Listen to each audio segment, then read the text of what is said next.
Sophia Grant slammed her fist against the apartment door so hard the hinges rattled. Inside, Nathan Brooks nearly crushed the worn teddy bear in his hands. His 6-year-old daughter had just fallen asleep. He wasn't expecting anyone. He wasn't expecting this. He opened the door, and his CEO stood there breathing hard, eyes blazing. "You're fired," she said. 2 words. His whole world gone. But here's the thing. What Sophia Grant actually meant by those 2 words would change Nathan's life in a way he never saw coming. Not destruction. Something far more dangerous: salvation. Comment the city you're watching from, so I can see how far this story has traveled. If you're new here, hit subscribe and turn on notifications. You don't want to miss how this ends. Nathan Brooks heard the first knock and ignored it. Not because he didn't care. Because his daughter Emma had just closed her eyes, and that moment, that fragile, paper-thin moment when her breathing finally slowed, was the only peace he got in any given day. He was sitting on the edge of her bed, tucking a ragged teddy bear under her arm, watching her fingers curl around it, the way she used to curl them around her mother's thumb. The second knock came harder. Nathan's jaw tightened. He leaned down, pressed his lips to Emma's forehead, and whispered, "I'll be right back, baby." He pulled her door shut with a soft click, then moved through the apartment, stepping over a scatter of building blocks, dodging the edge of a half-assembled solar system project, and reached the front door just as the third knock hit. This one wasn't a knock. It was a demand. He turned the lock and pulled. Sophia Grant stood in the hallway. His boss. The CEO of Grant Horizon Tech. The woman whose name was on every paycheck that kept this apartment, this life, this barely functioning existence together.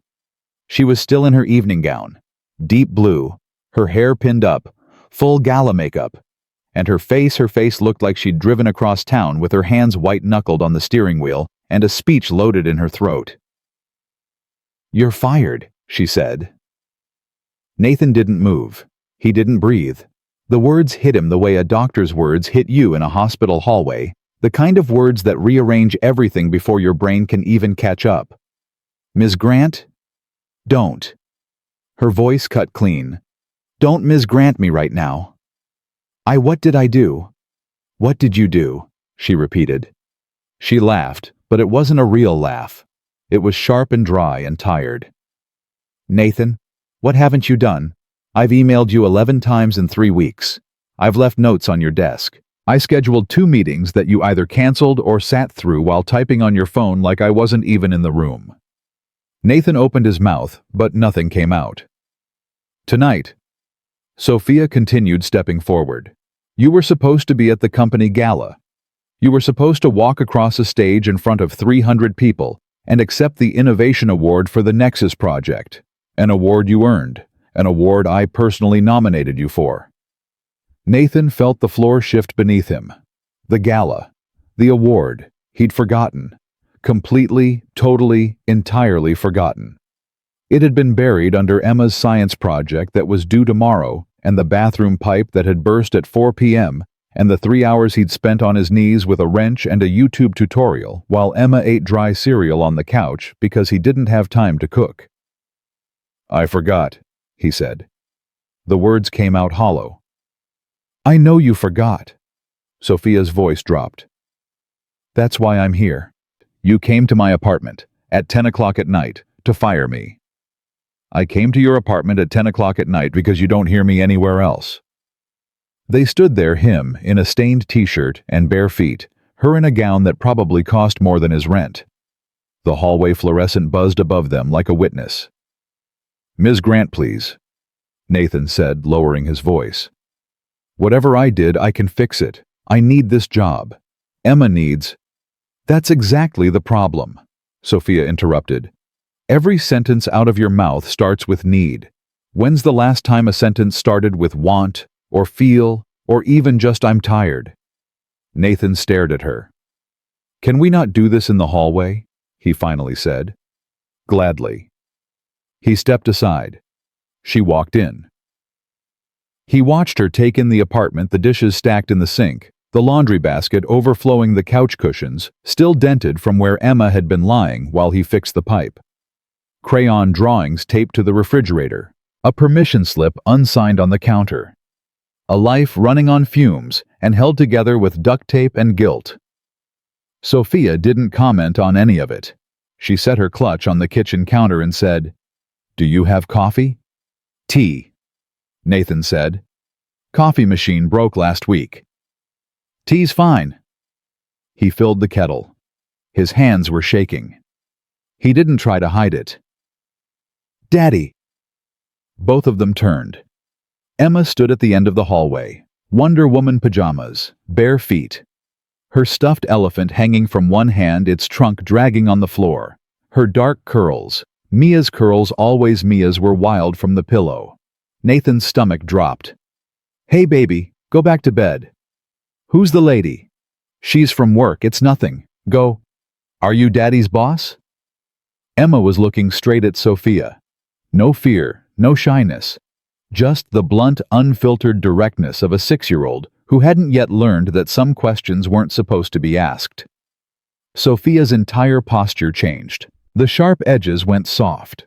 She lowered herself carefully in that gown until she was eye level with Emma. "I am," she said. "And you must be Emma."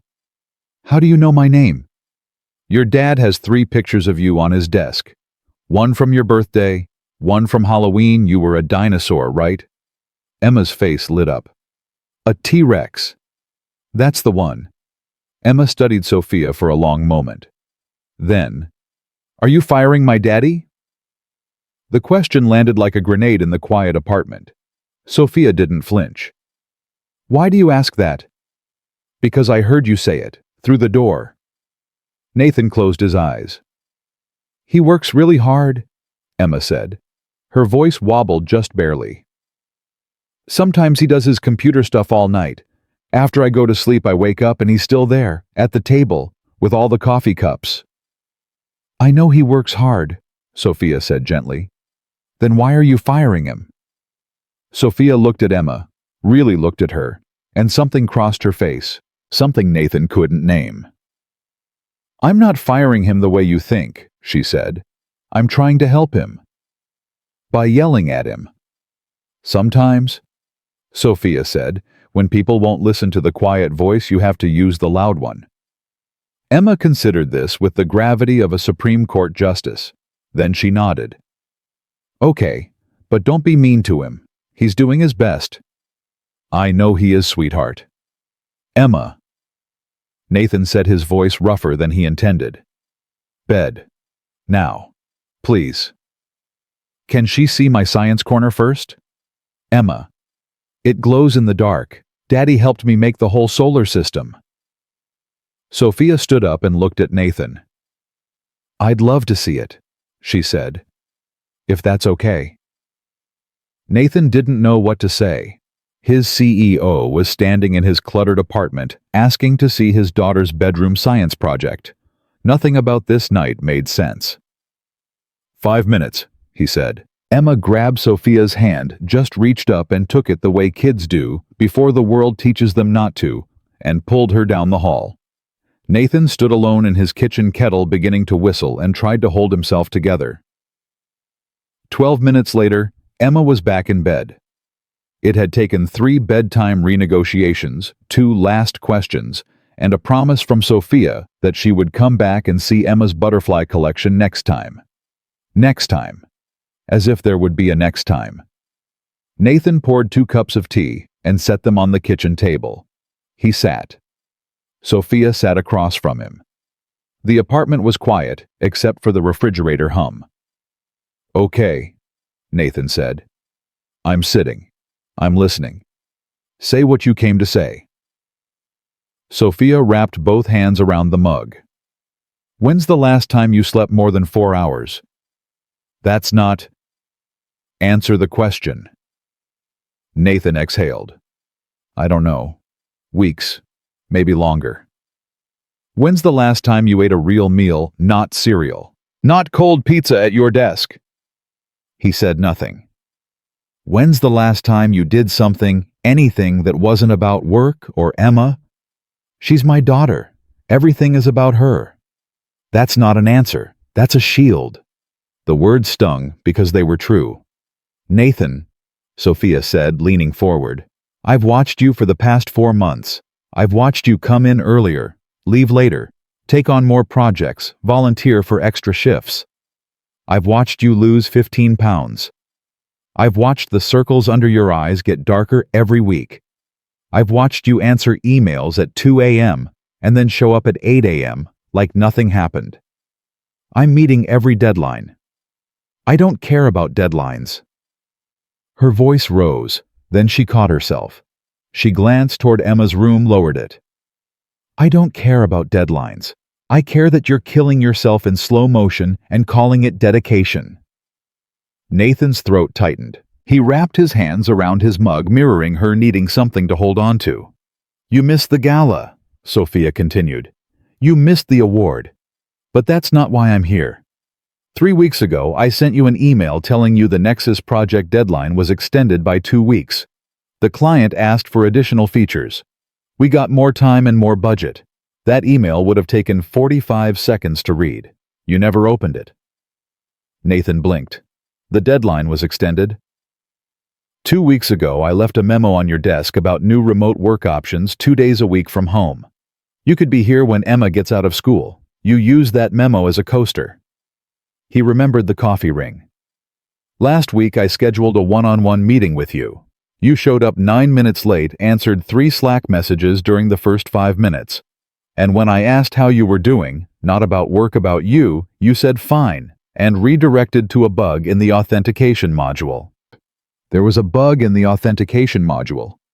There is a hole in your life, Nathan, and you're trying to fill it with code. Silence. The refrigerator hummed.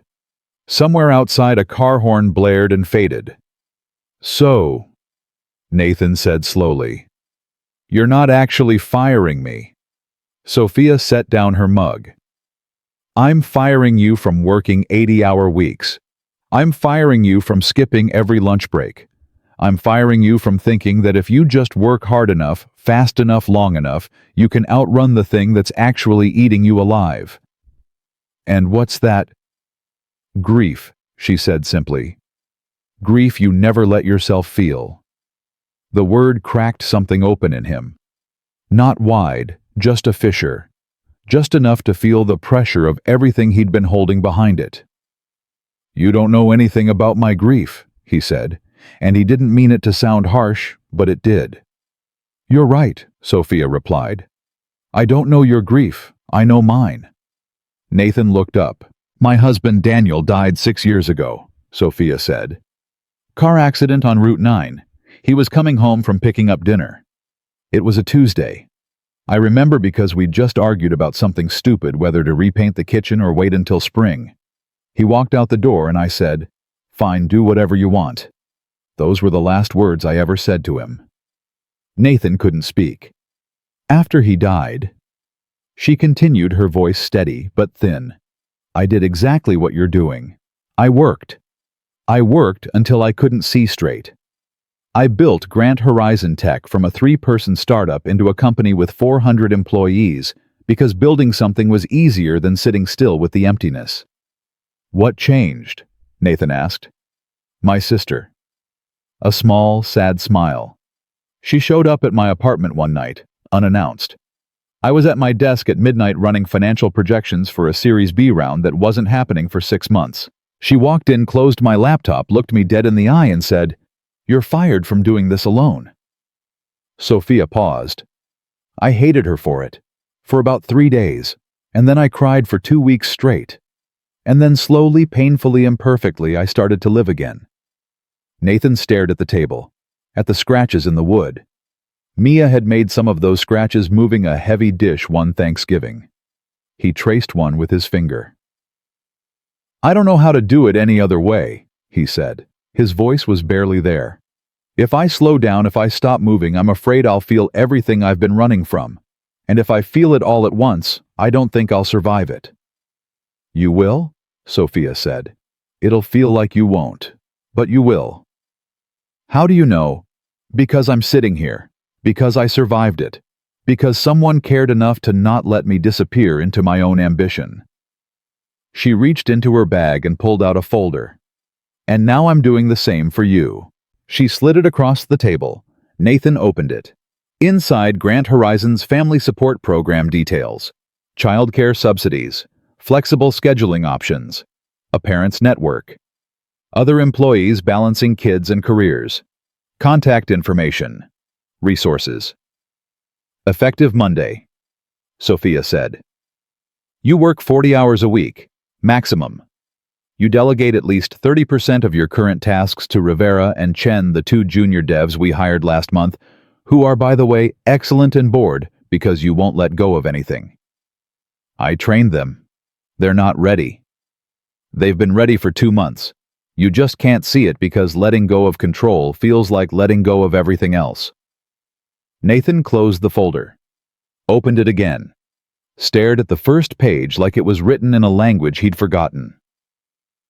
2 days a week. Sophia continued. You work from home. You pick Emma up from school. You eat lunch away from your desk. And you use the company's counseling benefit, not because something's wrong with you, but because you deserve someone to talk to who isn't a 6-year-old or a codebase. Why? Nathan asked. He looked at her, and the question wasn't professional. It was personal. Why drive across town in your gala dress to do this? You could have sent an HR email. You could have written me up. You could have actually fired me and hired someone easier. Sophia was quiet for a long time. Because I see myself in you, she said. And I remember how close I came to losing everything because nobody stopped me in time. She paused. Because Emma deserves a father who's present. Not just breathing in the same apartment, but actually there. And because you're brilliant, Nathan, but brilliance means nothing if you burn it all up before it matters. She stood, picked up her clutch, and walked toward the door. One more thing, she said, turning back. The Innovation Award. It's sitting on my desk. I accepted it on your behalf tonight. Told the room you couldn't be here because you were taking care of your daughter. She almost smiled. It got the biggest applause of the night. Nathan couldn't respond. His throat was locked. Sophia opened the door, then stopped. Your daughter said something to me in her room, when she was showing me Saturn. What? She said, my daddy is so strong. But sometimes I think he forgets that strong people get tired too. The door closed behind her. Nathan sat at the kitchen table for a very long time. The tea went cold. The apartment went silent. And for the first time in 2 years, Nathan Brooks, who had held everything together with white knuckles and no sleep and sheer refusal to stop, put his head in his hands and let go. Nathan didn't sleep that night. He sat at the kitchen table until the tea went cold, then until the apartment went gray with early morning light. Then, until he heard Emma's bare feet padding down the hallway and her small voice saying, Daddy, did you sleep at the table again? He looked at her. Really looked at her. Not the quick glance of a man already mentally composing code in his head. Not the distracted half-attention of someone answering emails while pretending to listen. He looked at his daughter, at the sleep lines on her cheek, at the cowlick in her hair that Mia used to smooth down with a wet thumb every morning, at the way she held her stuffed elephant by one ear, like she was afraid it might run away if she let go. Yeah, baby, he said. I did. You do that a lot. I know. Emma climbed into the chair across from him. Sophia's chair a few hours ago, and put her elbows on the table. Is the lady going to fire you? No, she's not going to fire me. Promise? Promise. Good. Emma reached across the table and patted his hand. Because I don't want to move. Chloe lives downstairs and she's my best friend, and we're building a caterpillar habitat. Nathan almost laughed. Almost. We're not moving. Okay. Emma slid off the chair. Can I have pancakes? Yeah, Nathan said. Yeah, you can have pancakes. He stood up, opened the refrigerator, and realized he didn't have eggs, or milk, or flour. He had half a bottle of ketchup, a bag of baby carrots that had gone soft, and 3 containers of leftover Chinese food from different days. He closed the refrigerator and looked at his daughter. "How about we go out for pancakes?" Emma's eyes went wide. "We never go out for breakfast." "I know. Let's change that." They walked 4 blocks to a diner Nathan had passed 1,000 times and never entered. Emma ordered a stack with chocolate chips and whipped cream. Nathan ordered coffee and sat there watching her eat, and for the first time in a very long time, he didn't pull out his phone. Not once. It terrified him. The silence in his own head without code, without deadlines, without the constant hum of tasks was deafening. Like a room you've filled with noise for so long that when the noise stops, you can hear the walls breathing. "Daddy, you're staring at me," Emma said, mouthful of pancake. "Sorry, you've got whipped cream on your nose." She crossed her eyes trying to see it, and he laughed. A real laugh. The sound surprised them both. Monday came like a reckoning. Nathan walked into Grant Horizon Tech at 8:15, not 6:30, which had been his arrival time for months. The security guard Marcus did a double take. "You feeling okay, Brooks?" "I'm trying something new." "What's that?" "Normal hours." Marcus laughed like it was a joke. Nathan wished it was. He took the elevator to the 4th floor, walked past the open-plan workspace where his team sat, and stopped at his desk. The Innovation Award was there. A sleek glass rectangle on a small wooden base, his name engraved at the bottom. Beside it, a handwritten note on Sophia's personal stationery. "You earned this. Now earn back your life. S." Nathan sat down and stared at the award. Then he opened his laptop, looked at his task list, and felt the old reflex kick in, the gravitational pull of work, the desperate need to start coding, to lose himself in logic and syntax where emotions couldn't reach him. Instead, he picked up the phone and called Alex Rivera. "Hey, Rivera, got a minute?"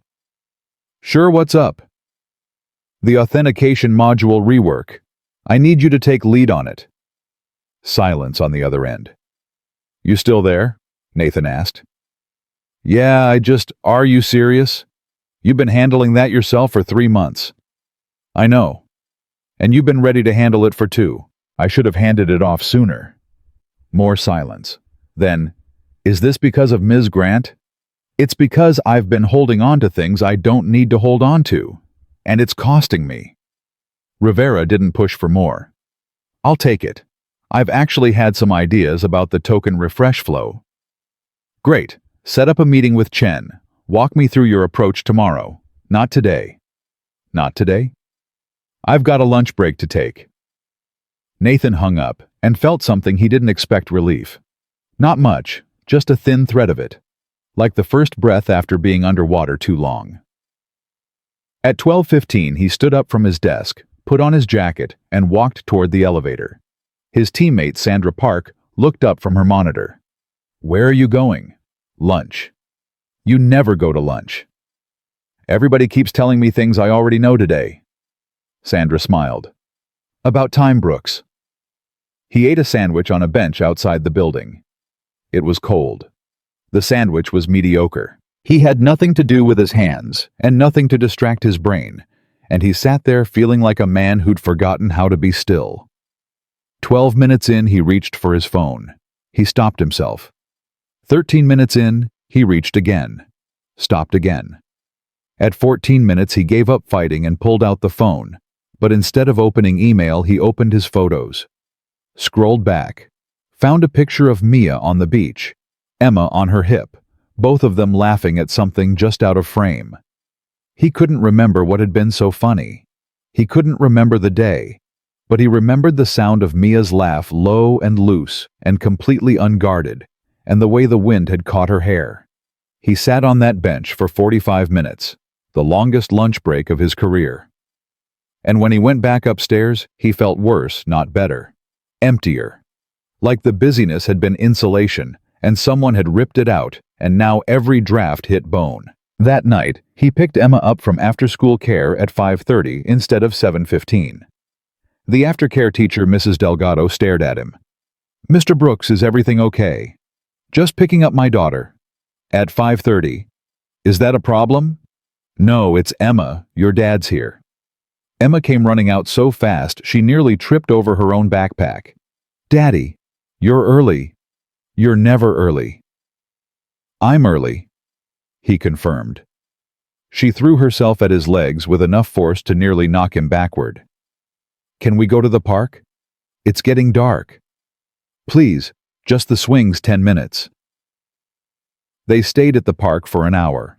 Nathan pushed her on the swings until his arms ached, and when she asked him to go down the slide with her, he did, all 6'1" of him folded into a children's slide, his knees practically at his chin, Emma screaming with delight as they bumped to the bottom. You're silly, Daddy.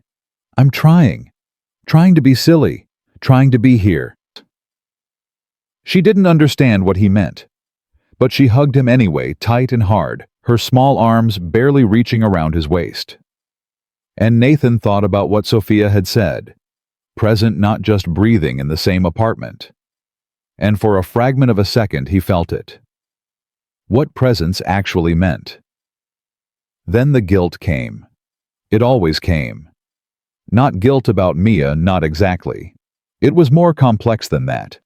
It was the guilt of realizing that for months, maybe longer, he'd been physically next to his daughter, but emotionally absent.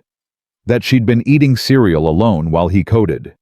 That she'd been going to bed with a quick kiss and a distracted "love you," while his mind was already back at the keyboard.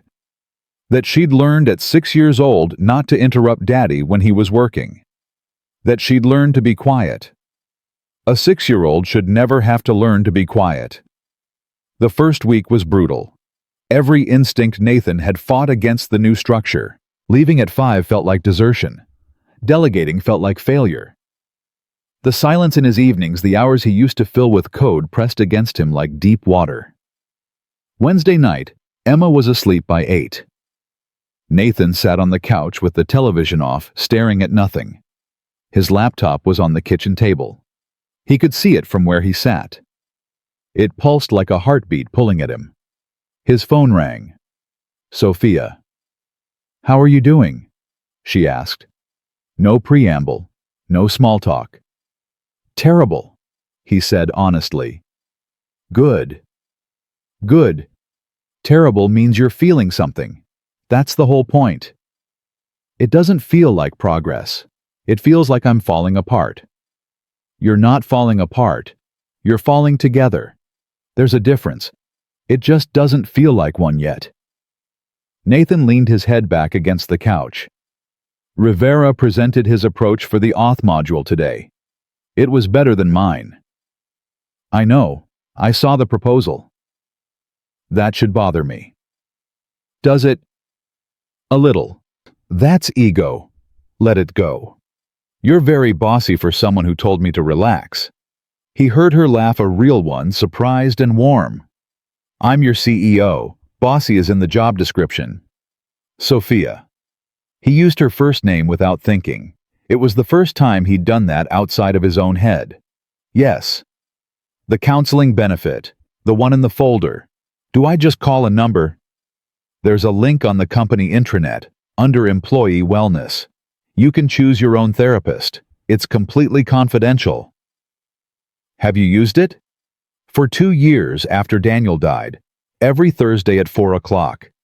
Her name was Dr. Moran. She had terrible coffee and a clock that ticked too loud, and she saved my life. Nathan closed his eyes. Okay.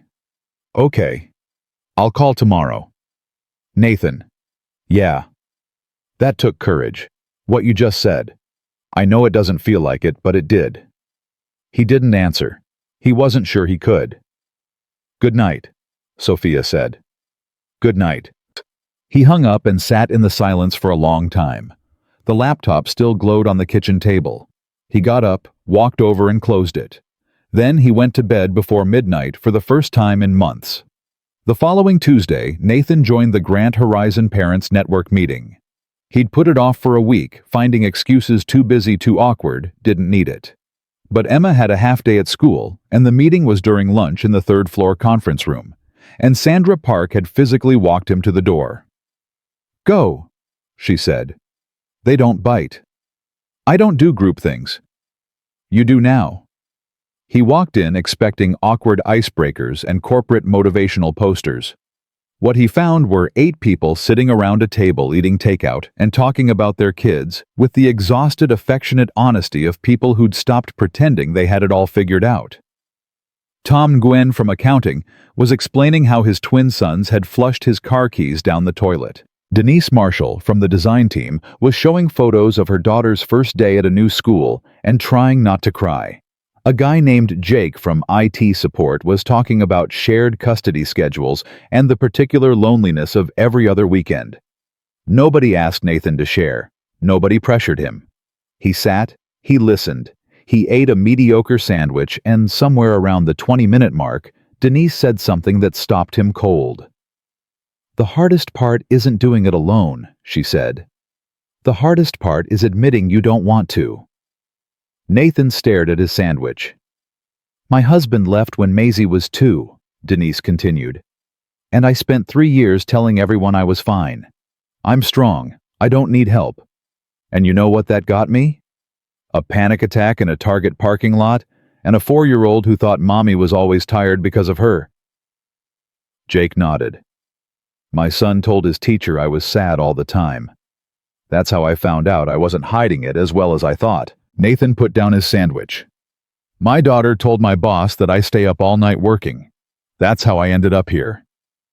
Everyone looked at him. "Kids see everything," Tom said quietly. "They just don't have the words for it yet." Nathan went back the next week, and the week after. He didn't share much, but he listened. And the listening, the simple act of being in a room with people who understood the specific gravity of raising children alone, did something no amount of code could do. It made him feel less like a man on an island and more like a man in a lifeboat with other survivors. 3 weeks into the new schedule, Nathan had his first session with a therapist. Dr. Levin, small office, warm handshake. No terrible coffee, but the clock did tick too loud, and Nathan almost smiled at the coincidence. "So," Dr. Levin said, "what brings you here?" "My boss fired me," Nathan said. Dr. Levin raised an eyebrow. "Not from my job. From—" He struggled for the words. "From the way I was living, or not living. Tell me about that." And Nathan did. Slowly, haltingly, with long pauses and false starts. He talked about Mia, about the diagnosis, about the 8 months of treatment that didn't work, about the morning she died when Emma had crawled into the hospital bed and put her hand on Mia's face and said, "Mommy's so cold, Daddy, get her a blanket." He'd never told anyone that detail before. Not his mother, not his friends, not anyone. He told Dr. Levin about the autopilot, the coding until 3 a.m., the way he'd turned work into a wall between himself and the grief brick by brick, until the wall was so high he couldn't see over it anymore. About the night Sophia showed up at his door and he'd realized in the wreckage of his own shock that he'd been so busy surviving he'd forgotten to check if he was still alive. "And are you?" Dr. Levin asked. "Alive." "I think so. I think I'm starting to be." What does that feel like? Nathan thought about it. Terrifying. Like stepping outside after being indoors for years and the sun's too bright and you can't remember how to walk on uneven ground. That's a good description. It doesn't feel good. No, Dr. Levin agreed. Good comes later. Right now you're just thawing out, and thawing hurts. It did hurt. Every day, in small and large ways. The hurt of being present when Emma said things like, "I wish Mommy could see my science project." The hurt of sitting with his own thoughts at night without the anesthetic of work. The hurt of realizing how much he'd missed school plays, he'd been late to bedtime stories he'd rushed through Saturday mornings, he'd spent at his desk while Emma watched cartoons alone. But alongside the hurt, something else was growing. Something stubborn and green and persistent, pushing up through the concrete of his grief like a weed that refused to die. He started cooking dinner. Not every night, but most nights. Emma appointed herself sous chef, standing on a step stool at the counter, stirring things with the intense concentration of a surgeon. They made pasta. They made tacos. They attempted soup and failed so spectacularly that they ordered pizza and laughed about it until Emma snorted milk out of her nose. He started reading to her at bedtime again. Not the quick 5-minute compromise reads he'd been doing, but real reading voices and sound effects and dramatic pauses that made her giggle and beg for one more chapter. He started sleeping. Not perfectly, not always, but more. 6 hours instead of 4, sometimes 7. His body slowly remembering what rest felt like the way a drought-cracked field remembers rain. And through all of it, Sophia was there. Not always visibly, not always directly, but there. A check-in call every few days. A message that said nothing more than, "How was today?" A book left on his desk. A memoir about grief and rebuilding with a yellow sticky note on page 86 that read, "This chapter, trust me, S." He read the chapter. It was about a man who lost his wife and spent 3 years punishing himself with productivity until his body gave out. It was about learning that grief isn't a problem to solve, it's a passage to walk through. And that walking through it alone doesn't make you strong, it makes you alone. Nathan read that chapter twice.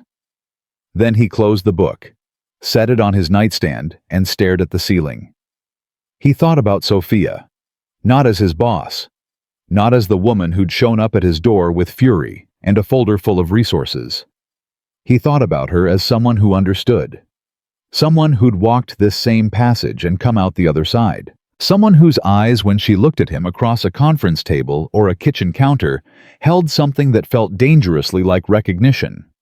He thought about Daniel, about the car accident on Route 9, about the last words she'd said to her husband being, "Fine, do whatever you want," about the years she'd spent building a company to fill the space where a person used to be. He thought about Mia, about the way she would have looked at him right now if she could see him sitting in bed with a book about grief on his nightstand, and the beginning of something unnamed stirring in his chest. He knew with absolute certainty what Mia would have said. "It's about time, Nathan." He could almost hear her voice. He turned off the light and lay in the dark, and for the first time, the darkness didn't feel like a threat. It felt like a room he was slowly learning to be in. 3 months changed Nathan Brooks in ways he couldn't have predicted and wasn't entirely comfortable with. He still reached for his laptop at night. Still felt the itch of unfinished code crawling under his skin when he left the office at 5. Still woke some mornings at 3 a.m. with his heart pounding, convinced he'd missed a deadline, only to lie in the dark, remembering that Rivera and Chen had it handled, that the world hadn't ended, that the Nexus project was ahead of schedule for the first time in its history, and it had happened precisely because he'd let go. That was the part that stung, the quiet, humbling realization that his team was thriving without his constant grip. Not because they didn't need him, but because they finally had room to breathe. He was learning that letting go and falling apart were not the same thing. He was learning it slowly, imperfectly, the way you learn to walk again after an injury, one clumsy step at a time, always braced for the fall. Dr. Levin called it progress. Nathan called it survival, with better lighting. But the thing he couldn't name, the thing that had started as a hairline crack in the concrete of his grief, was growing. And more it had Sophia Grant's face. It happened in fragments. A phone call that was supposed to last 5 minutes stretching to 40. A shared look across the Monday morning stand-up meeting that held a beat too long. The way she'd started leaving not just books on his desk, but small things. A packet of the Earl Grey tea he'd served her that first night, a drawing Emma had given her at the company picnic tucked into a clear folder like it was something precious. He noticed things about her he had no professional reason to notice. The way she tucked her hair behind her left ear when she was thinking. The way her composure cracked just barely when she laughed at something unexpected. The way she said his name, Nathan, with a softness that didn't exist when she said anyone else's. He noticed, and then he told himself to stop noticing. She was his boss. She was being kind. She'd lost her husband and recognized a drowning man and thrown him a line. That was all. Reading anything more into it would be reckless and unfair, and exactly the kind of emotional stupidity that a man in his position couldn't afford. He told himself this daily. It stopped working around week 10. The annual Grant Horizon Tech Charity Auction arrived on a Friday evening in late October. Nathan had known about it for a month. He'd set 3 calendar reminders written it on the whiteboard in his kitchen, and in a moment of vulnerability, he'd never admit to anyone asked Emma to quiz him about it every morning that week. "Daddy, what's happening Friday?" "The charity thing." "What time?" 7 o'clock. "What are you wearing?" "The new suit." "And what are you not bringing?" "My laptop." "Good job, Daddy." She'd pat his arm like he was a golden retriever who'd finally learned to sit. He adored her for it. Friday afternoon, he dropped Emma at her best friend Chloe's apartment downstairs. Chloe's mom, Karen, answered the door and did a visible double-take at Nathan in his new charcoal suit, clean-shaven hair, actually cut for the first time in months. "Nathan Brooks, look at you." "Don't make it weird, Karen." "Too late. It's weird. You look like a human person." "That's the goal." "Hot date?" "Company event." Karen gave him a look that said she wasn't buying it. "Emma told Chloe you're going to see your special friend." Nathan closed his eyes. "She's my boss." "Uh-huh. She is." "Nathan, I've been divorced twice. I know the look. You've got the look." "Goodbye, Karen." "Have fun at your company event with your boss, who is definitely just your boss." He was still shaking his head when he pulled into the hotel parking lot. The ballroom was already full. Nathan stood just inside the entrance, hands in his pockets, and felt the familiar urge to retreat. Crowds had never been his thing, even before Mia died. After Mia died, they'd become something closer to endurance tests, rooms full of people having normal lives while he stood at the edge pretending he still knew how to be one of them. But he stayed. He stayed because he'd promised. Because 3 months ago, he wouldn't have been here at all. Because somewhere in this room was a woman who'd knocked on his door and demanded he start living again, and the least he could do was show up. He saw Sandra Park first. She grabbed his arm and pulled him toward a cluster of teammates, and for 20 minutes, Nathan did something he hadn't done at a company event in years. He talked. Not about code, not about deadlines, about real things. Tom Nguyen's twins were starting T-ball. Jake from IT had met a woman from his custody support group, and was cautiously hopeful. Denise Marshall's daughter had won a spelling bee, and Denise cried telling the story, and nobody pretended it wasn't beautiful. Nathan was mid-conversation with Rivera about a hiking trail when he felt it a shift in his attention, like a compass needle swinging north. He looked up. Sophia was across the ballroom, deep blue gown, hair down for once falling past her shoulders. She was talking to a cluster of donors, gesturing with the confident precision that made her lethal in boardrooms and magnetic everywhere else. She looked composed and powerful and completely in her element. Then she looked at him. The professional smile on her face didn't disappear. It changed. Warmed from the inside the way a house looks different when someone turns on a light. She excused herself from the donors and walked toward him, and Nathan's heart did something it hadn't done in a very long time. It woke up. "You came," she said. 3 calendar reminders, a whiteboard, and a 6-year-old accountability partner. "Whatever works." She also picked out my tie. Sophia looked at it. Dark blue. Almost the exact shade of her gown. "She has good taste." She said it matches your favorite color. "And how does Emma know my favorite color?" "She asked you at the company picnic. Apparently she's been cataloging information." Sophia laughed. That real laugh, the surprised one, the one that cracked her composure and made her look less like a CEO and more like a woman who didn't get to laugh enough. "How does it feel?" she asked. "Being here without your laptop bag?" Nathan considered the question honestly. "Strange, like I'm missing a limb. but a limb I didn't actually need. That's exactly what it feels like. They stood there for a moment surrounded by people and noise and the kind of polished corporate festivity that usually made Nathan want to disappear. But he didn't want to disappear. He wanted to stay right here in this exact spot talking to this exact person. "You look different tonight," Sophia said. "I showered, and I ate a vegetable this week." "I meant you look rested. You look like someone who's been sleeping. 6 hours a night, sometimes 7. Dr. Levin says I might hit 8 by Christmas if I keep at it." "You're seeing Dr. Levin?" Something moved across her face, relief maybe, or something close to it. "I'm glad. He has good coffee, actually. Better than Dr. Moran, apparently." Low bar. "But the clock does tick too loud. You were right about that." They smiled at each other, and the noise of the ballroom seemed to thin like someone had turned down the volume on everything except the two of them. The evening moved.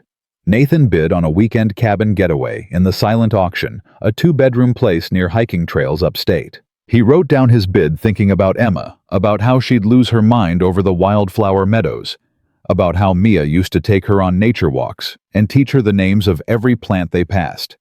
He talked with people, genuinely talked. He complimented Denise on her daughter's spelling bee win. He asked Tom about the twins' t-ball season.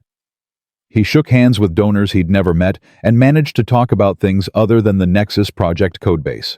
And through all of it, he was aware of Sophia, where she was in the room, who she was talking to. The moments when their eyes met across the crowd, brief and electric, and immediately looked away from like touching a wire. Then the band started playing. Not the up-tempo jazz they'd been doing all evening. Something slower. Something that made couples drift toward the floor with the gravitational certainty of people who'd been waiting for this. Nathan watched them. Husband and wife. Partners. People who had someone to dance with on a Friday night. The old ache rose, the one that lived behind his sternum, the one that whispered Mia's name. He turned and found Sophia standing alone near the edge of the dance floor, watching the couples with an expression he recognized because he'd seen it in his own mirror. The expression of someone who used to be one half of a pair and now stands singular, watching the world move in twos. He walked over before he could talk himself out of it. "I should warn you," he said. "I haven't done this since my wedding." Sophia looked at him. Something flickered in her eyes, surprise, then warmth, then a vulnerability she usually kept locked away. "Then we'll take it slow." He offered his hand. She took it. They moved onto the floor. His hand found the small of her back. Hers rested on his shoulder, and they began to move in the tentative, slightly off-rhythm way of two people who'd forgotten how to be this close to another human being. "I'm terrible at this," Nathan said. "You're doing fine." "I stepped on your foot." "I didn't notice." "You definitely noticed." She smiled up at him.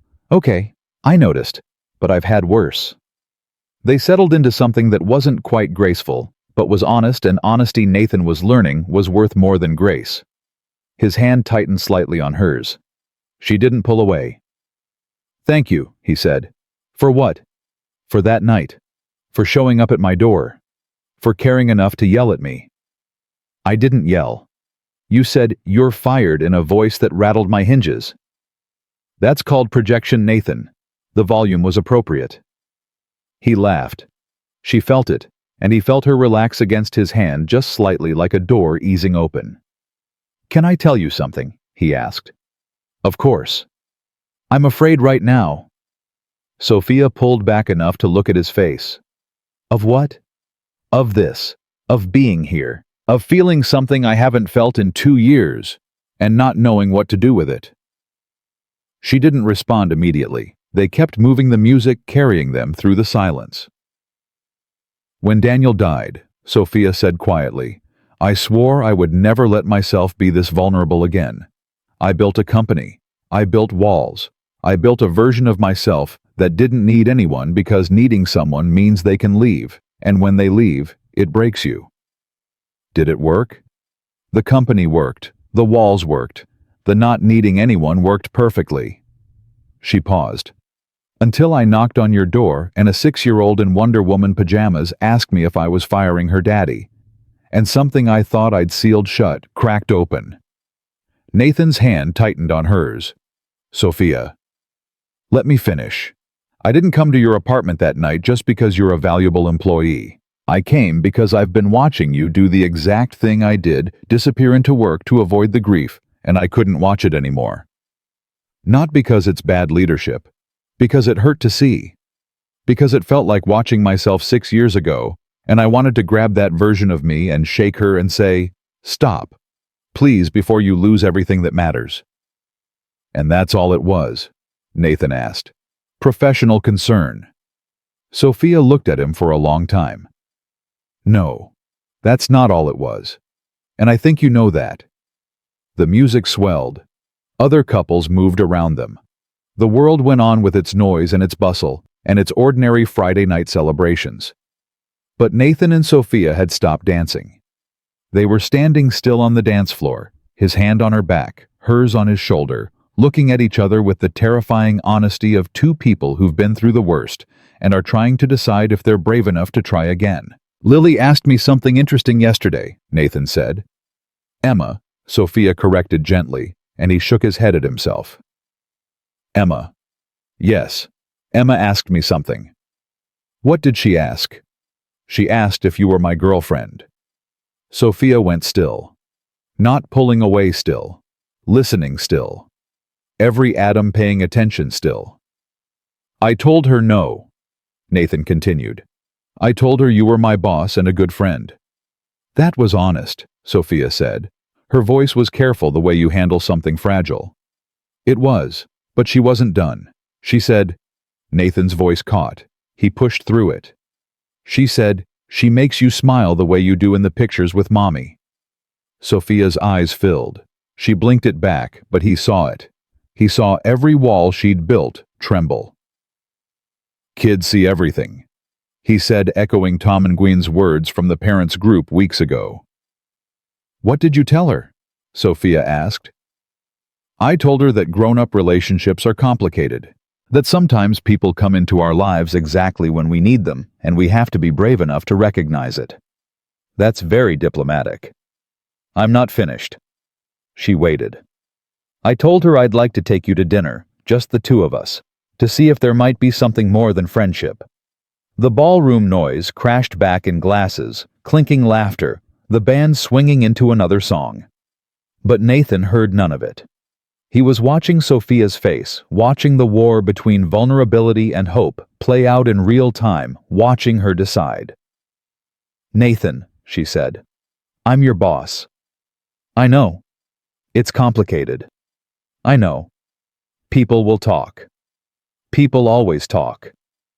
I don't do anything halfway. If I say yes, I mean it. I'm not interested in casual. I'm not interested in testing the waters. I've been alone for 6 years, and I'm either all in or I'm not in at all. That's a lot of pressure for a first dinner. I'm a lot of pressure in general. Nathan almost smiled. I know. I've worked for you for 4 years.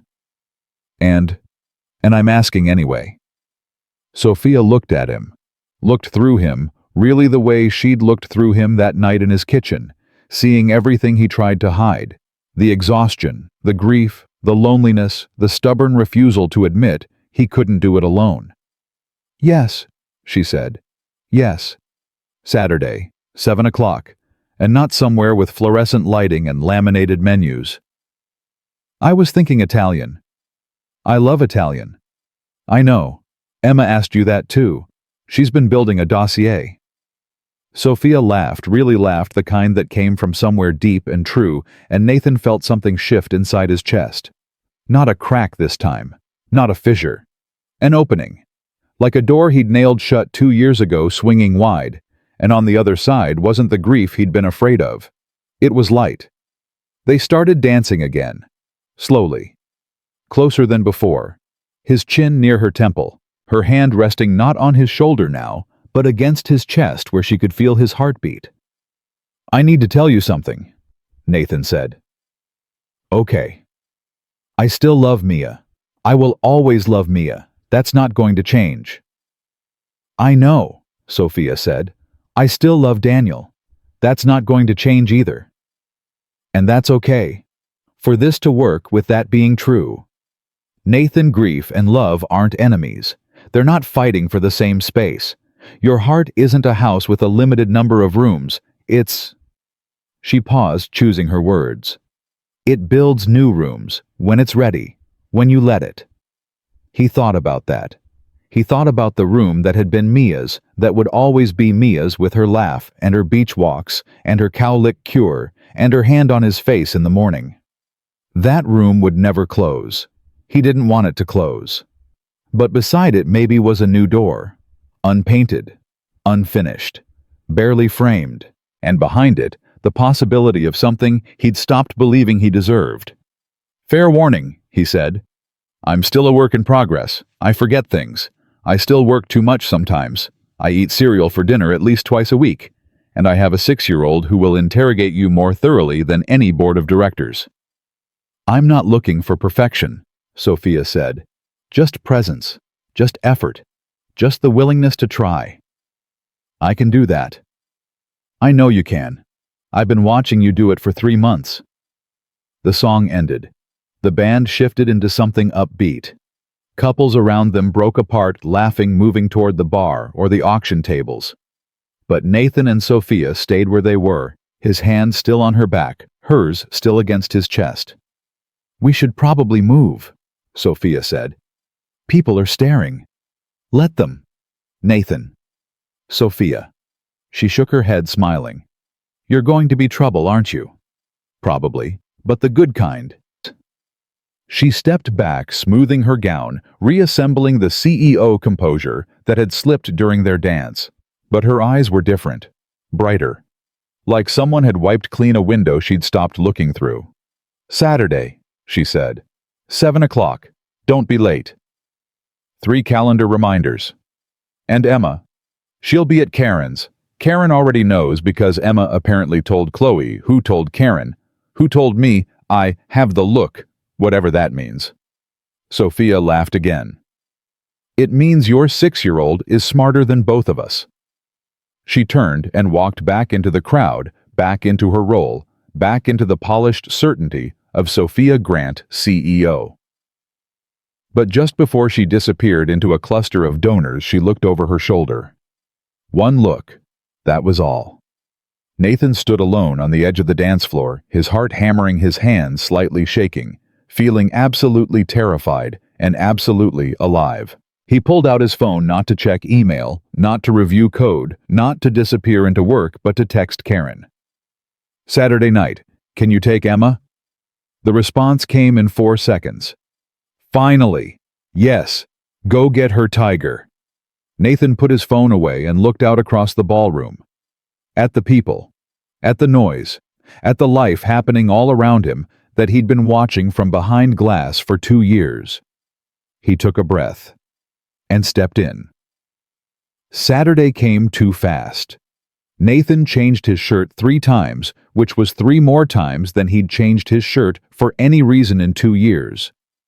He stood in front of the bathroom mirror in a navy button-down, then switched to a gray one, then went back to the navy, then pulled both off and stared at himself, at the ribs that were less visible now, at the color returning to his face, at the man looking back at him who was starting to resemble someone he used to know. "Daddy, you look nervous." Emma was sitting on his bed legs, swinging, eating an apple slice, and observing him with the calm authority of a therapist. "I'm not nervous." "Your hands are shaky." "I had too much coffee." "You only had 1 cup. I counted." Nathan pulled the navy shirt back on and started buttoning it. His fingers fumbled on the 3rd button. Emma slid off the bed, walked over, and buttoned it for him slowly, carefully, her small fingers working with the intense concentration she brought to everything. "There," she said. "Now tuck it in." "When did you become a fashion consultant?" "Chloe's mom showed me how to pick outfits. She says presentation matters." "Karen said that." "She also said you should wear the cologne that's in the bathroom cabinet, the one you never use." Nathan looked down at his daughter. "Did you and Karen plan this?" "Maybe." He knelt so he was eye level with her. Emma, are you okay with this? With me going to dinner with Sophia? Emma tilted her head, thinking. She did this thing, Mia's thing, where she pressed her lips together and looked up and to the left when she was really considering something. Nathan's chest ached every time. Do you like her? Emma asked. I do. Like her. Yeah. Like. Does she make you happy? Nathan thought about it. Not the quick, reflexive yes of a man trying to reassure his child. He actually thought about it. She makes me feel like I'm allowed to be happy, which I think is different, and maybe better. Emma nodded, satisfied.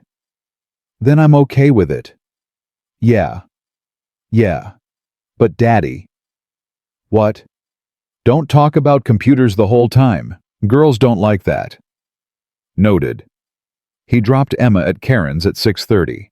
Karen opened the door, looked him up and down, and pressed her hand to her heart. Nathan Brooks, you wore the cologne. Goodbye, Karen. You smell like a man with intentions. I am leaving now. Text me how it goes. I absolutely will not. Then Emma will tell Chloe, and Chloe will tell me, so I'll find out anyway. He was still hearing Karen's laughter when he pulled into the restaurant parking lot at 6:52. Italian place, small, not a chain, real tablecloths. He'd found it by asking Tom Nguyen, who'd taken his wife there for their anniversary, and said the pasta was worth the drive, and the prices were reasonable enough that you didn't need a second mortgage. He was 8 minutes early. He sat in his car, hands on the steering wheel, and breathed.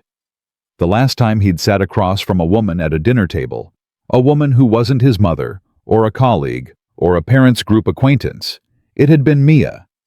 Their last real dinner out. Before the diagnosis. Before everything changed. They'd gone to a Thai place near their old apartment, and Mia had ordered too much food and laughed about it, and Nathan had stolen her spring rolls, and she'd pretended to be angry, and they'd walked home holding hands in the dark.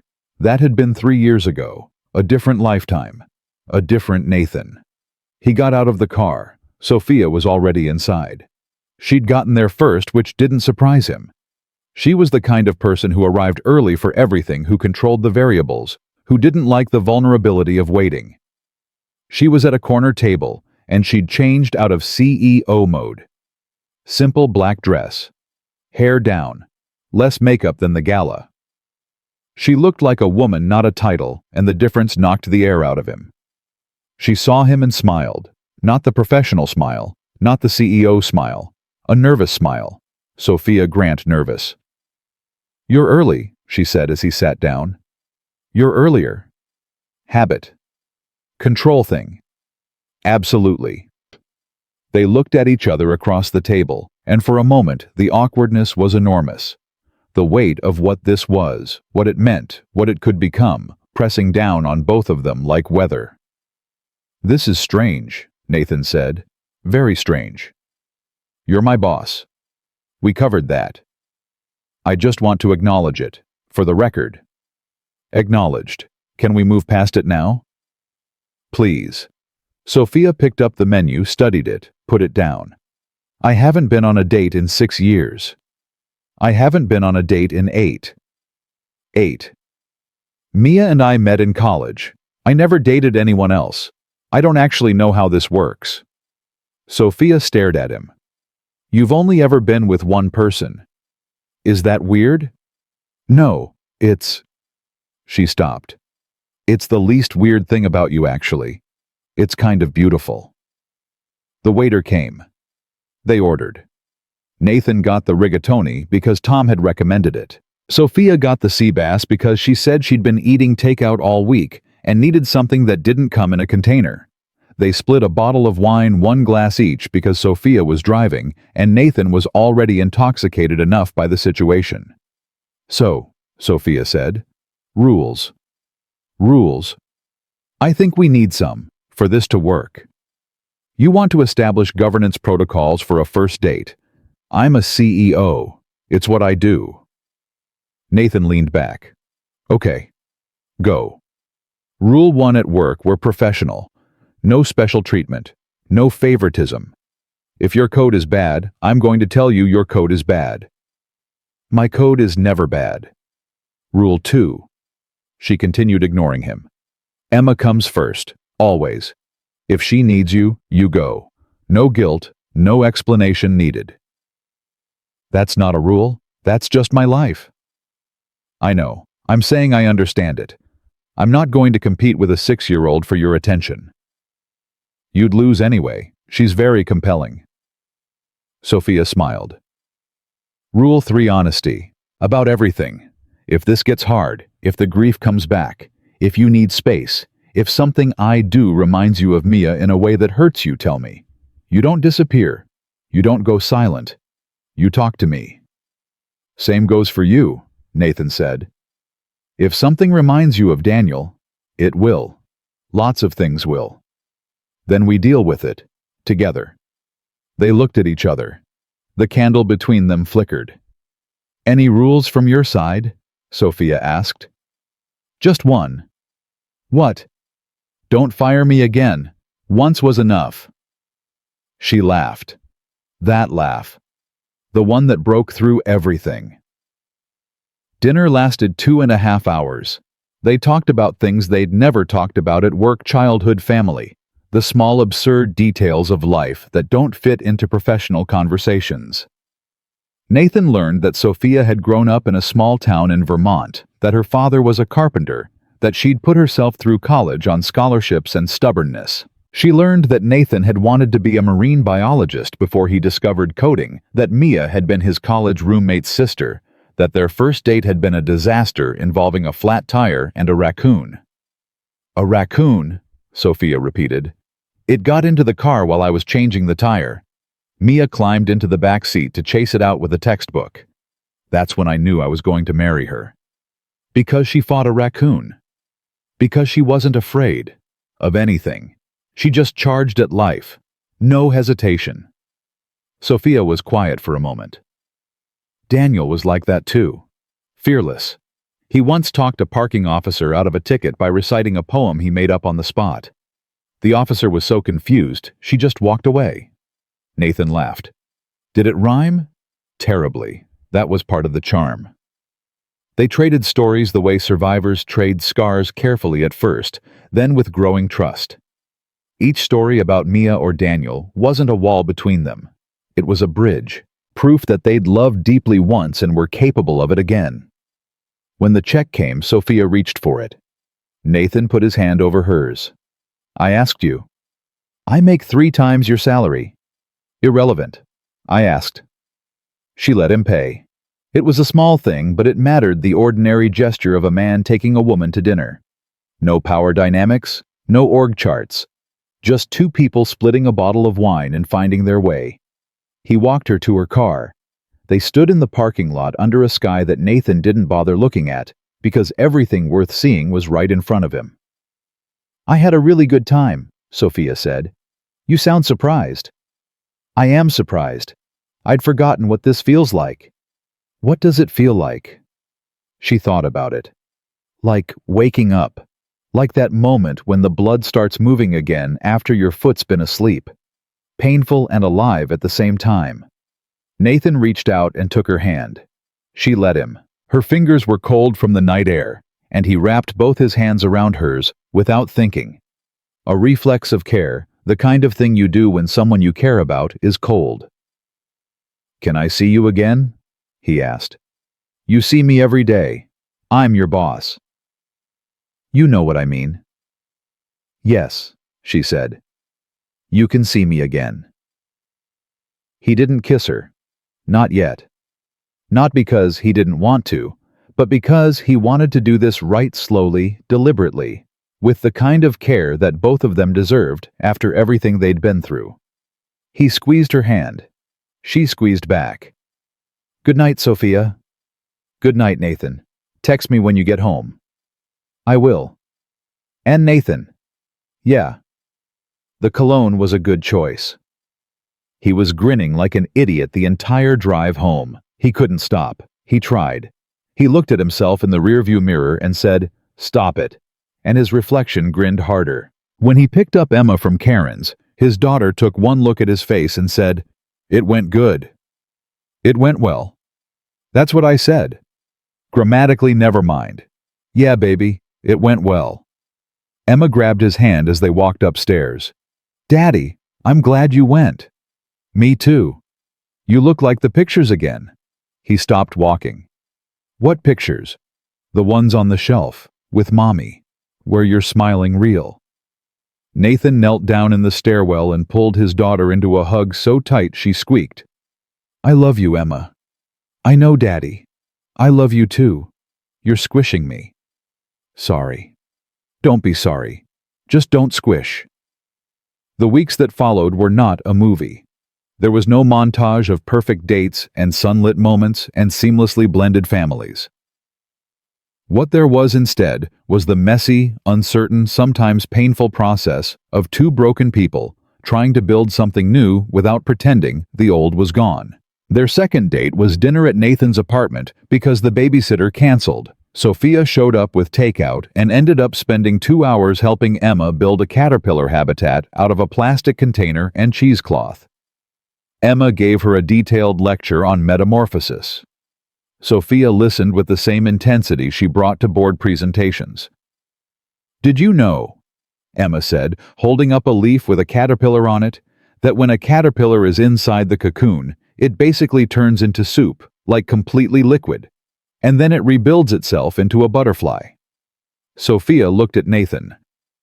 Soup, she repeated. Soup, he confirmed. That's actually a perfect metaphor for don't, Nathan said. Don't make my daughter's caterpillar a metaphor. Too late, it's a metaphor now. Emma looked between them, confused but pleased. You guys are weird. Their third date was a Saturday afternoon at the park, Emma's suggestion or demand, depending on interpretation. She'd insisted Sophia come to the good park, the one with the big climbing structure, and Nathan had texted Sophia expecting a polite decline.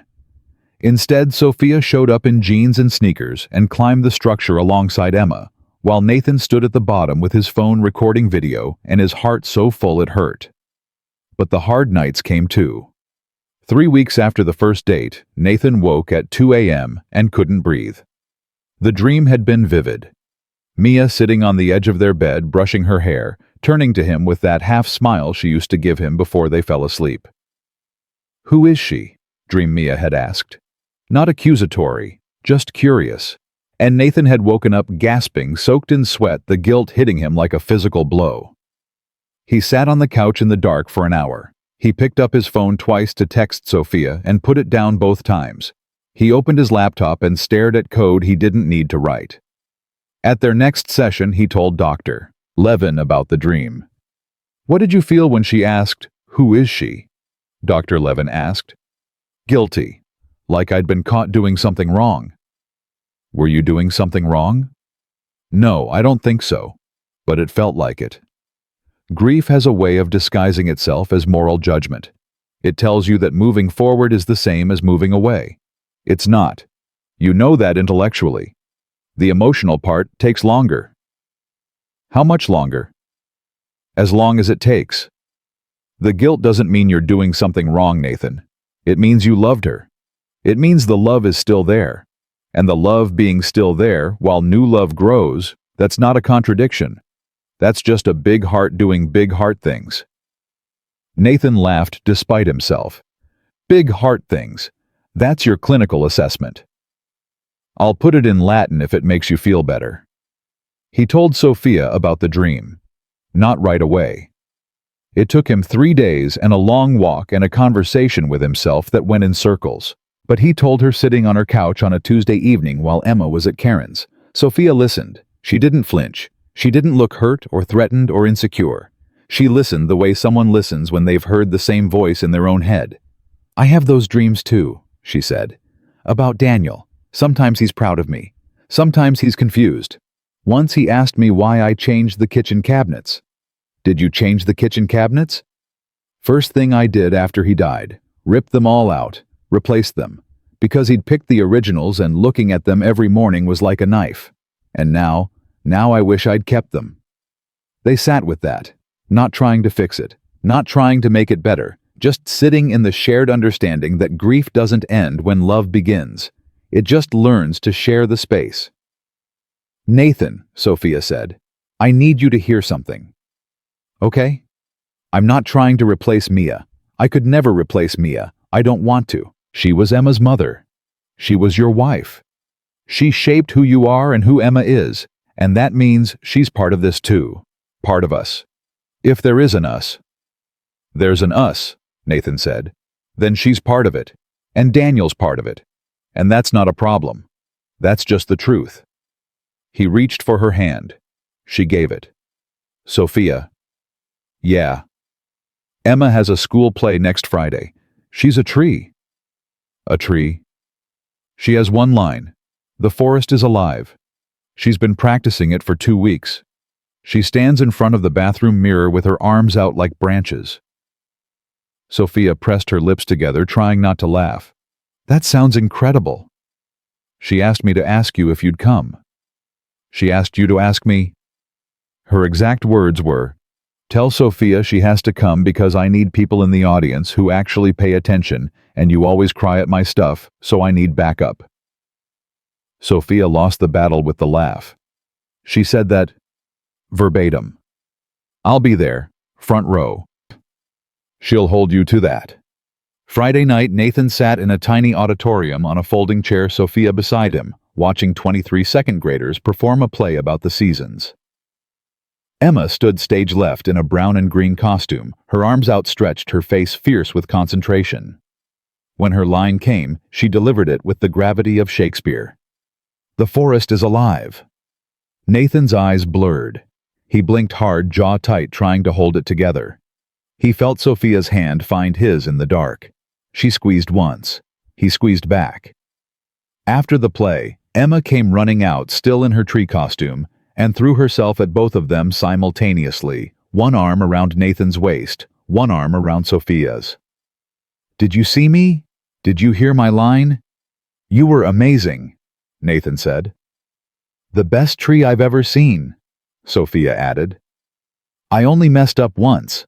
I lifted my left arm before my right arm, but you're supposed to do right first, because that's where the sun comes from." "Nobody noticed," Nathan assured her. "Mrs. Patterson noticed. She gave me the look." "The look?" Emma did an impression of her teacher's disapproving face that was so accurate Nathan had to cover his mouth. They went for ice cream after. The three of them in a booth. Emma between them, chocolate ice cream on her chin, talking non-stop about the play, about Chloe's costume malfunction, about how Tommy Rodriguez forgot all his lines and just stood there until Mrs. Patterson whispered them from backstage. It was ordinary. It was completely, perfectly ordinary. A man and a woman and a little girl eating ice cream after a school play. And Nathan felt the ordinariness of it like a miracle, because 6 months ago, this kind of ordinary had been impossible. 6 months ago, he'd been a ghost in his own life, coding through the night, running from grief, missing everything that mattered. Now he was here, present, tasting chocolate ice cream, and listening to his daughter's breathless recap, and holding Sophia's gaze across the booth with something that felt finally like hope without a footnote. On the drive home, Emma fell asleep in her car seat, ice cream still faintly visible on her chin. Nathan carried her upstairs, tucked her in, placed the teddy bear under her arm, and stood in her doorway for a moment, watching her sleep. Sophia was waiting in the kitchen.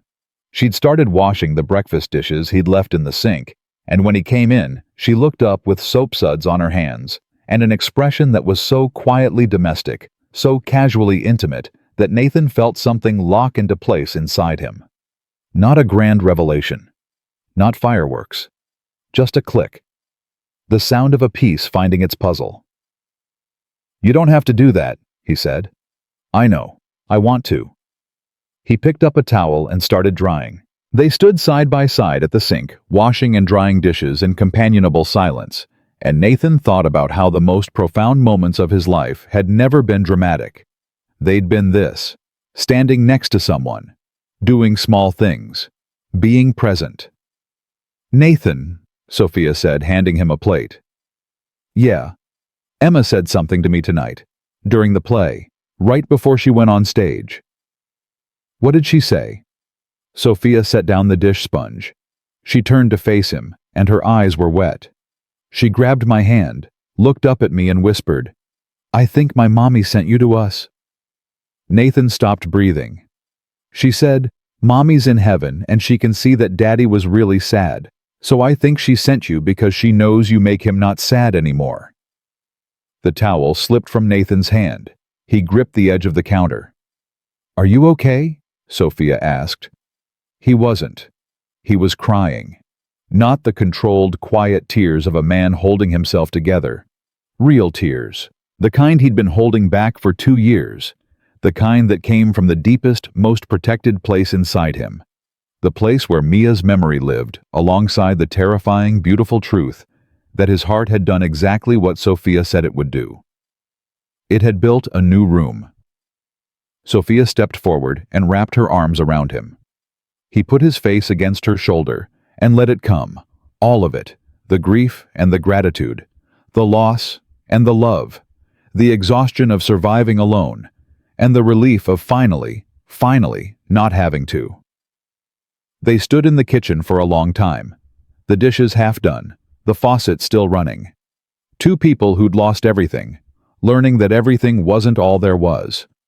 When Nathan finally lifted his head, Sophia cupped his face in her still damp hands and looked at him the way she'd looked at him the night she knocked on his door, with certainty, with purpose, with the unshakable conviction that some people are worth fighting for. "Stay," Nathan said. "Not, I don't mean just stay. Watch a movie. Fall asleep on the couch. I don't want you to leave yet." "I wasn't planning to," she said. They fell asleep on the couch that night, side by side, the television playing something neither of them watched. Nathan woke at 3 a.m. with Sophia's head on his shoulder and a blanket he didn't remember pulling over them. For a long, still moment, he didn't move. He just breathed. Listened to the apartment, the refrigerator hum, Emma's soft breathing down the hall, the quiet presence of the woman beside him. No panic. No guilt. No urge to reach for the laptop. Just this. He closed his eyes and went back to sleep. When Emma padded out at 6:30 the next morning and found Sophia on the couch, she didn't gasp. She didn't ask questions. She walked to the kitchen, climbed onto her step stool, and started pulling out bowls and cereal boxes. "Sophia likes the one with raisins," she announced. Nathan, who'd woken at the sound of her footsteps, looked at his daughter from the couch. "How do you know that?" "I asked her at the picnic. I told you, Daddy. I ask things." Sophia stirred beside him, blinking awake with the disoriented look of someone who hadn't fallen asleep on another person's couch in 6 years. She sat up, pushed her hair out of her face, and found Emma standing in the kitchen doorway, holding a cereal box like an offering. "Good morning," Emma said. "I made you breakfast." "Well, I poured it. Daddy doesn't let me use the milk by myself because of the incident." "The incident?" Sophia looked at Nathan. "We don't talk about the incident." "It was a lot of milk," Emma said solemnly. "Everywhere." Sophia laughed, that morning voice laugh, raspy and unguarded. And something about it, about the three of them in this small kitchen on a Saturday morning with cereal and bad jokes, and the easy warmth of people who'd stopped pretending, made Nathan's throat tighten. Not with grief, with fullness. The months that followed tested them. Not in the dramatic cinematic ways that make for good stories, but in the ordinary grinding ways that make or break real relationships. There was the Tuesday night Nathan worked until 8 p.m., 2 hours past his new limit, because a server crashed and the backup failed. He texted Sophia, "I'm sorry, emergency. I know what this looks like." She texted back, "Is it actually an emergency?" He sent a screenshot of the error log. She replied, "Okay, that's an actual emergency. Go fix it. I'll pick Emma up from Karen's." When he got home at 9:30, Emma was asleep, and Sophia was at his kitchen table reading a book, a plate of pasta warming in the oven. "Rivera could have handled it," she said. "He was handling half. I handled the rest. Old habits. Getting better, not gone." She nodded. "Eat your pasta." There was the Saturday Sophia canceled their plans, because a board meeting ran long and a shareholder was threatening to pull funding. Nathan heard it in her voice, the tightness, the control, the familiar sound of a person disappearing into work, because the alternative was feeling something she couldn't manage. He recognized it because he'd lived it. Sophia. I'm fine. It's just work. You told me honesty was rule 3. Silence on the phone. I'm not fine, she said. The meeting was brutal. Henderson wants to restructure the engineering division, and it's going to mean layoffs, and I spent 3 hours defending people's jobs, and I'm sitting in my car in a parking garage, and I don't want to go home to an empty apartment. Then don't. Nathan, come here. Emma's making cookies. They're going to be terrible because she insists on doubling the sugar every time. Come eat bad cookies and sit on the couch and not be fine with us. She showed up 30 minutes later. Her eyes were red. She didn't explain, and he didn't ask. Emma handed her a misshapen cookie and said, "This one looks like a dinosaur if you use your imagination." Sophia ate it, said it was the best cookie she'd ever had, and Emma beamed. They sat on the couch that night, the three of them, Emma between them, watching a nature documentary about butterflies because Emma was in her metamorphosis phase and everything had to be about caterpillars. Nathan reached behind Emma and put his hand on the back of the couch near Sophia's shoulder. She leaned into it just slightly. "Thank you," she said quietly over Emma's head. "Rule 3, he replied. There was the morning Emma came out of her room holding a framed photograph and said, "Daddy, can we put Mommy's picture next to the one of Sophia on the shelf?" Nathan froze. Emma held up the photo Mia at the beach hair, wild laughing. The same photo Nathan had looked at on the bench during his first real lunch break months ago. "I want them both there," Emma said, "because they're both important." Nathan took the photo.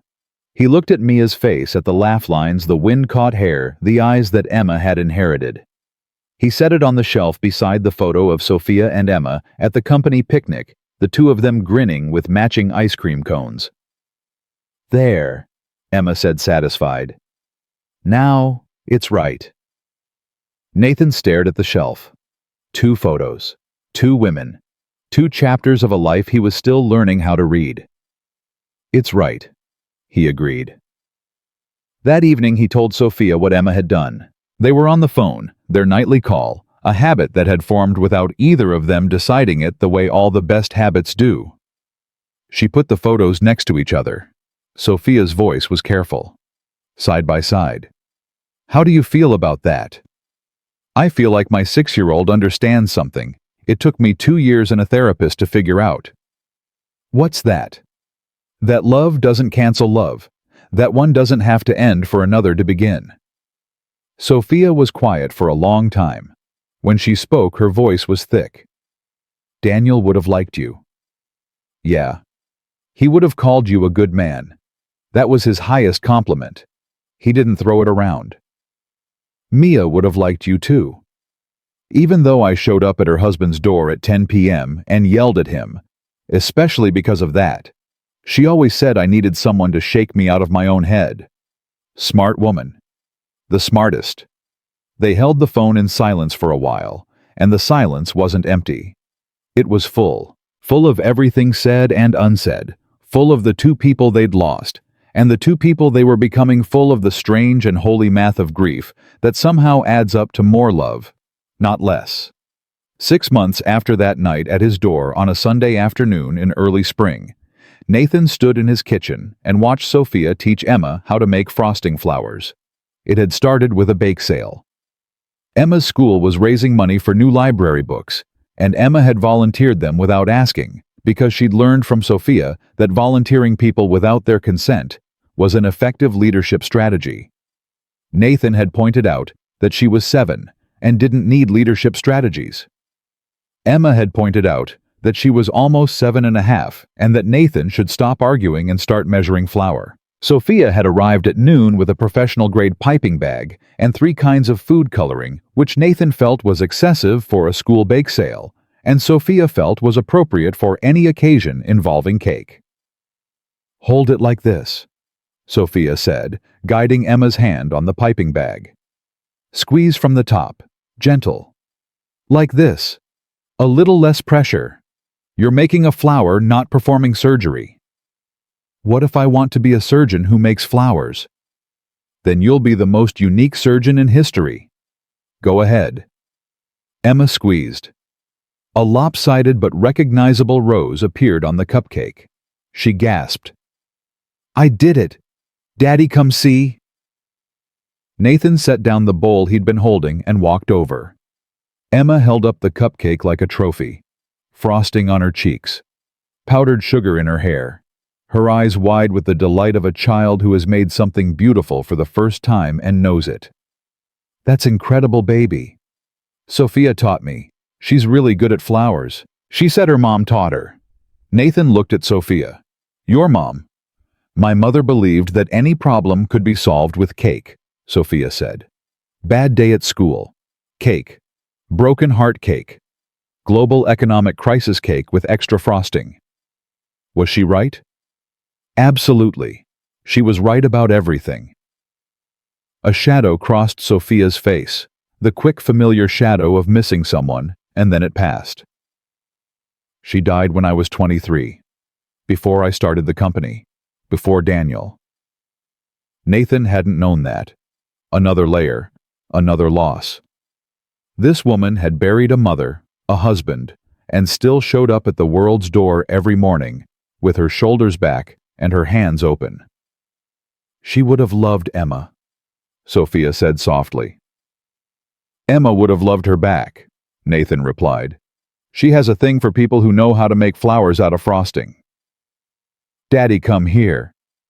Emma called again, already working on a second cupcake. You have to try. Sophia, make him try. You heard the boss, Sophia said, handing him a piping bag. I thought you were the boss. Not in this kitchen. Nathan took the piping bag, squeezed, and produced something that looked less like a flower and more like a crime scene. Emma stared at it. Sophia pressed her lips together so hard they turned white. Daddy, Emma said, with the gentle pity of a child delivering bad news. Maybe you should stick to computers. Sophia lost it. She laughed until she had to brace herself against the counter. Nathan stood there holding his tragic cupcake, and he laughed too. Laughed until his ribs ached, until Emma was laughing, just because they were laughing, until the three of them were standing in a kitchen, dusted with flour and powdered sugar, and the sound of joy. His phone buzzed on the counter, a work email. The notification lit up the screen, and for a moment, just a moment, the old pull tugged at him. The reflex. The instinct to check, to respond, to disappear into the safe, controllable world of code, where emotions didn't ambush you and frosting didn't get in your hair. He looked at the phone. He looked at Emma, who was concentrating on her third flower with the intensity of an artist. He looked at Sophia, who was watching him with that expression, the one she'd worn at his door that night, the one that said, I see you, the one that said, choose. He turned the phone face down on the counter. The email can wait until tomorrow, he said. Good answer, Sophia replied. Daddy, focus, Emma commanded. We have 47 more cupcakes. 47? I volunteered us for the whole second grade table. Of course you did. They worked through the afternoon. Nathan's frosting skills did not improve, but his role evolved into what Emma called the sprinkle department, which he managed with adequate competence. Sophia handled the flowers. Emma handled quality control, which mostly meant eating the cupcakes that didn't meet her standards, a suspiciously high percentage. At 4 p.m., Emma declared the project complete, surveyed the 47 cupcakes lined up on every flat surface in the kitchen, and said, We make a good team. She wasn't wrong. Nathan looked at the kitchen, the mess, the frosting, the flour footprints on the floor. The evidence of an afternoon spent doing something that mattered for no reason, other than it mattered. He looked at his daughter, who was sneaking frosting from the bowl with her finger. He looked at Sophia, who was wiping down the counter with the efficient precision she brought to everything from boardrooms to bake sales. A year ago, this kitchen had been the loneliest room in his life. He'd stood here at 2 a.m. coding on his laptop, eating cold leftovers, trying to fill the silence with keystrokes. He'd sat at this table the night Sophia walked in, a broken man holding a mug of tea, unable to imagine that anything could change. Everything had changed. Not because the grief was gone. It wasn't. There were still mornings when he reached across the bed and his hand found empty space and the loss hit him fresh like the first day. There were still moments when Emma did something so purely Mia. The head tilt, the lip press, the fearless curiosity that Nathan had to leave the room and breathe. But the grief had company now. It shared space with laughter and Friday night ice cream and Sunday afternoon cupcakes, and a woman who understood him in the specific irreplaceable way that only someone who's walked through the same fire can understand. "Sophia," Emma said, climbing onto a kitchen chair. "Yes, sweetheart. Are you going to marry my daddy?" Nathan choked on air. Sophia went completely still, her hand frozen on the counter with a sponge in it. Emma looked between them unfazed. "Chloe said her mom said that you guys are basically already married because you're here all the time, and you know where we keep the good cereal." "Emma," Nathan started, "I'm just asking.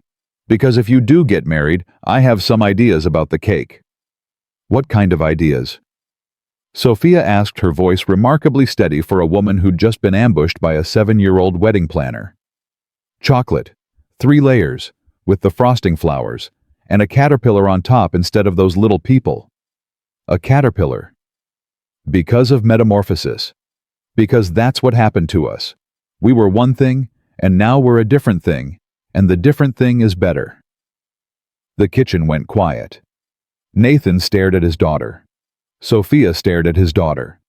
Emma stared back at both of them with the serene confidence of a child who has said something profound and doesn't know it, and wouldn't care if she did. "I think," Sophia said slowly, "that's the most beautiful thing anyone has ever said to me." "So is that a yes about the cake?" "Emma," Nathan said, finding his voice, "nobody's getting married right now. I said eventually, Daddy. I'm planning ahead. Sophia says good leaders plan ahead." "She does say that," Nathan admitted. "I do say that," Sophia confirmed. She looked at Nathan across the kitchen, and in her eyes he saw everything: the humor and the hope and the fear and the willingness. The willingness to try. The willingness to be here in this messy kitchen with this messy man and his extraordinary daughter building something out of the wreckage of what they'd both lost. "Eventually," Sophia said to Emma, "is a very good word." Emma pumped her fist. "I'm going to start a Pinterest board." "You don't have Pinterest." "Chloe does." "Chloe is 7. Chloe's mom has Pinterest, and Chloe knows the password. Keep up, Daddy." Emma slid off the chair and skipped down the hallway to her room, already calling Chloe to discuss cake specifications. Nathan and Sophia stood alone in the flour-dusted kitchen, looking at each other across the counter where 6 months ago everything had changed. "Eventually," Nathan said. "Eventually," Sophia repeated. "I meant it. You know I'm still a work in progress." "Nathan, we're all works in progress. That's the whole point. You don't wait until you're finished to start living. You start living, and you figure out the rest along the way." He walked around the counter and stood in front of her. Close. Close enough to see the fleck of powdered sugar still on her nose. He reached up and brushed it off with his thumb. "You've got sugar on your nose." "I know. I was saving it." "For what?" "For exactly this moment. So you'd do exactly that." He kissed her. Not for the first time. They'd had their first kiss weeks ago on her couch after a long dinner, tentative and careful, and full of the nervous electricity of two people who'd forgotten what this felt like. But this kiss was different. This kiss was in his kitchen in the middle of a Sunday afternoon with flour on the floor and cupcakes on the counter and his daughter down the hall, and the full, complicated, imperfect weight of real life pressing in on all sides. This kiss wasn't an escape from reality. It was reality. And it was enough. When they pulled apart, Sophia kept her hands on his chest. "Nathan." "Yeah. Your daughter just saw that through the hallway." Nathan turned.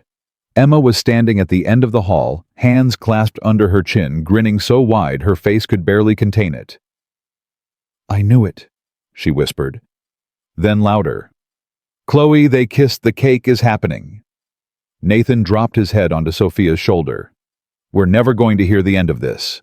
"No," Sophia agreed, laughing against his ear. "We're not." And that, Nathan realized, was the whole point, not the end. There was no end. There was no final chapter where everything was fixed and the grief was gone and the credits rolled. There was just this, a Sunday in spring, a kitchen full of cupcakes, a daughter on the phone with her best friend planning a wedding that didn't exist yet, and a woman in his arms who had shown up at his door on the worst night of his life and refused to let him disappear. Mia was on the shelf smiling. Daniel was somewhere in the space between Sophia's heartbeats, remembered and honored and never replaced. Emma was already lobbying for a Caterpillar cake topper. And Nathan Brooks, who had spent 2 years coding through the darkness, surviving on autopilot, running from the unbearable weight of being alive, was standing in his own kitchen covered in flour, holding the woman who'd fired him from a life half-lived. He thought about that night, the pounding on the door, the 2 words that had sounded like an ending. "You're fired." He'd stood there in a stained t-shirt, terrified, certain his world was collapsing. He hadn't known, couldn't have known, that sometimes collapse is how new things begin. That sometimes the bravest thing someone can do for you is break down the walls you built to protect yourself from the very thing you need most. Connection, presence, love, the willingness to be seen. Emma's voice echoed from her bedroom, animated and certain. "The flowers have to be purple. Chloe, purple is Sophia's favorite color. I already checked." Nathan lifted his head and looked at Sophia. She looked back at him, and in that look was everything they'd been through. Every loss, every late night, every moment of grief, every act of courage it had taken to open a door they'd both nailed shut. "So," Sophia said. "Eventually." Nathan smiled. The real smile. The one Emma said matched the pictures with Mommy. The one he'd thought he'd never wear again. "Eventually," he said. "But right now we have 47 cupcakes to deliver and a 7-year-old wedding planner to contain." "Can't contain that one. She's a force of nature." "She gets it from her mother." "Which one?" Sophia asked softly.